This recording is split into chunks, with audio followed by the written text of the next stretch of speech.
Welcome back to the deep dive. We're diving into the history of debt this time, a history that's pretty fascinating and often overlooked, I think. And we're using David Graeber's Debt, the First 5,000 Years, as our guide for this deep dive. So get ready to maybe have some assumptions challenged, because we're going to discover that debt is it's a lot more than just owing money. It's tied up with morality, with power, even with how we understand freedom itself. Yeah, one of the really captivating things about Graeber's work is that he kind of flips the script on how we usually think about economics. You know, that classic story we hear about how barter systems just like naturally led to the development of money. Right. Well, Graeber argues that that's not really what the evidence shows. Okay, so you're saying that this barter to money story, it's a myth. What does Graeber say instead then? He suggests that barter usually pops up in situations where people are already familiar with money, but for whatever reason, they just can't use it at that time. Like a good example is the complex barter systems. That emerged in Russia in the 1990s after the ruble collapsed. Right? Or even Argentina in the early 2000s, when dollars became scarce. Yeah, it's like people go back to bartering when the usual way of using money breaks down. Exactly. It's more like a symptom of a system in crisis, not the origin of the system itself. And this is really crucial because it shows us how our understanding of economic history is often shaped by narratives that don't really match up with reality. So if bartering wasn't the thing that came before money, how did things actually develop? Graeber argues that money and debt emerged together, hand in hand.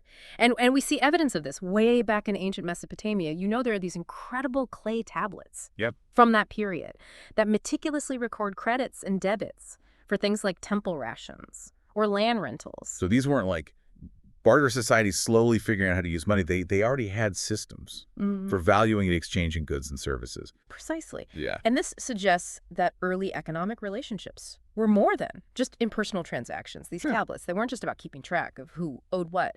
They were also about the bonds of trust and the social obligations that were behind these exchanges. It makes you wonder, what would economics even look like today if it was founded on these kinds of relationships?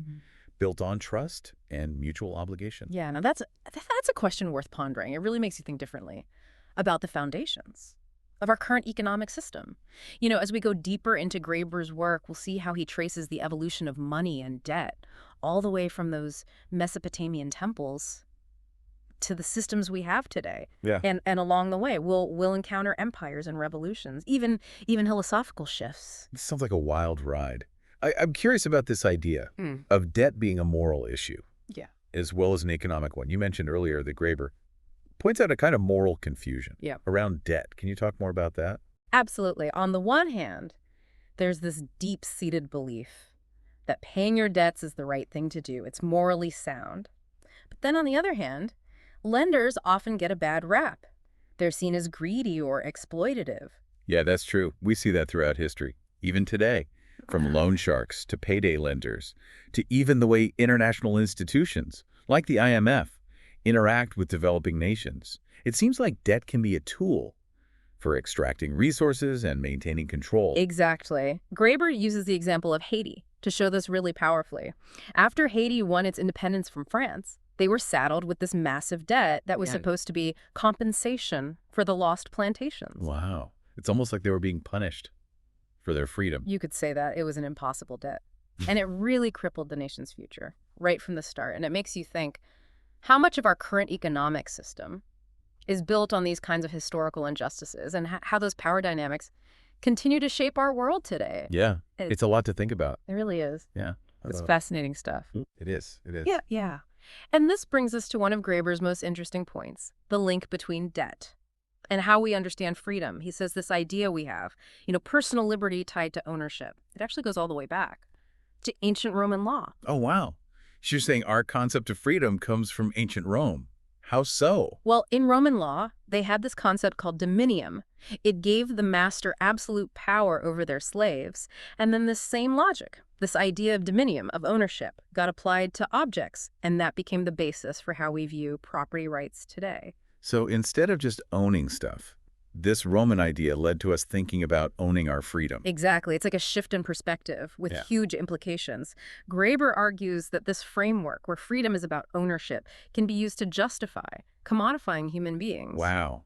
That's a powerful statement. It makes you think about how the way we talk about these things shapes our whole worldview. It does, doesn't it? Graeber's work encourages us to always be questioning the assumptions that are embedded in our language, in our economic systems, to look deeper.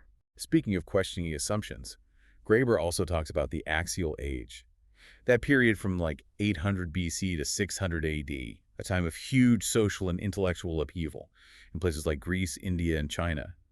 What's the connection to debt there? Well, during this period, we see coinage appearing in all these different regions, almost at the same time.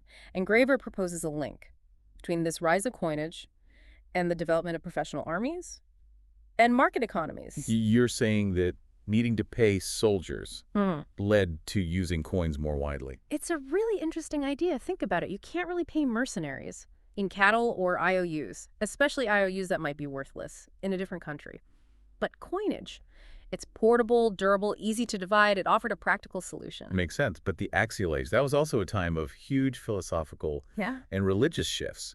How does coinage fit into that? That's where it gets really fascinating. Graeber explores how using coinage more and more in daily life might have actually influenced ideas about the nature of reality. Wait, hold on. You're saying the way people used money Yeah. could have changed how they thought about the universe? It sounds strange at first, but think about the ancient Greek philosophers.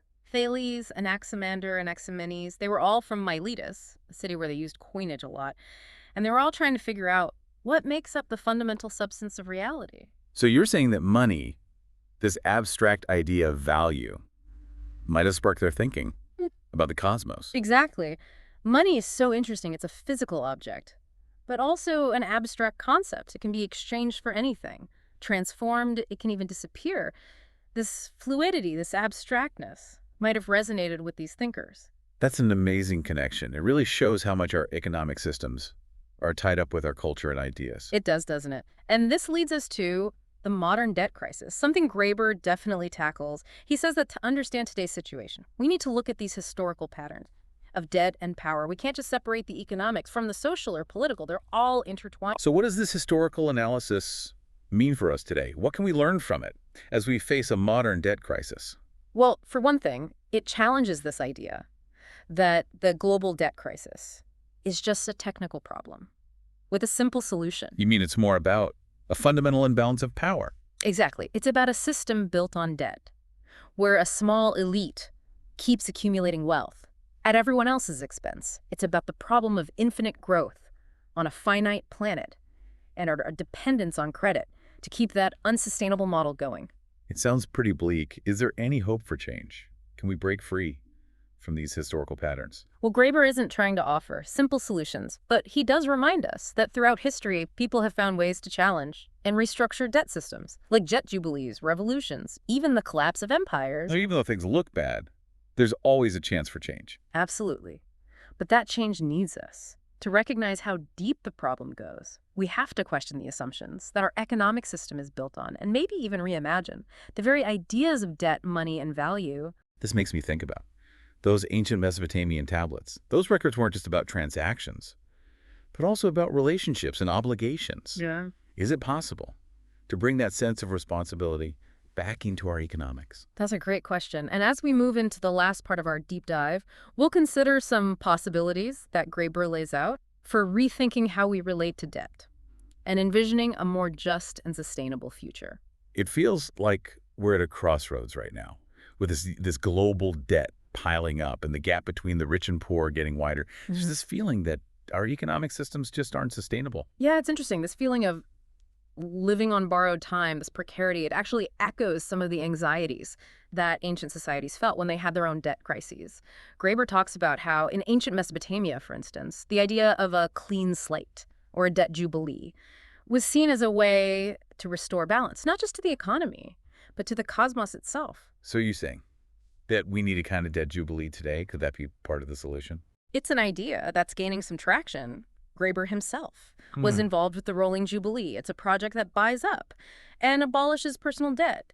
But it's not just about wiping the slate clean. It's about really rethinking how we relate to debt and questioning its role in our lives. I mean, what would that even look like? Debt has been such a fundamental part of societies for so long. How could we even imagine a different way of doing things? That's the big question, isn't it? Graeber doesn't pretend to have all the answers, but he does offer some really interesting possibilities. He talks about the importance of what he calls everyday communism.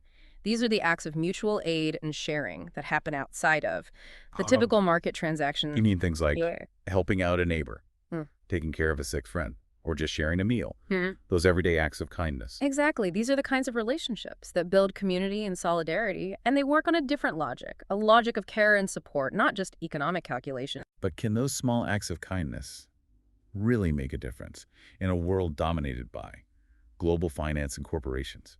It seems like such a huge challenge. Graeber's point is we have to start somewhere. We need to nurture these alternative models from the ground up, models based on cooperation, sustainability, and recognizing our interconnectedness. And maybe over time, these small actions can create bigger changes. So it's like we need to relearn how to be human, how to connect with each other Yeah. in ways that aren't just about debt and exchange. I think that's a great way to put it. It brings us back to Graeber's main idea. Debt isn't just an economic issue, it's a human issue. It's about the stories we tell, about who we are, what we owe each other, and what kind of world we want to live in. So as we wrap up this deep dive, what does all this mean as we move forward?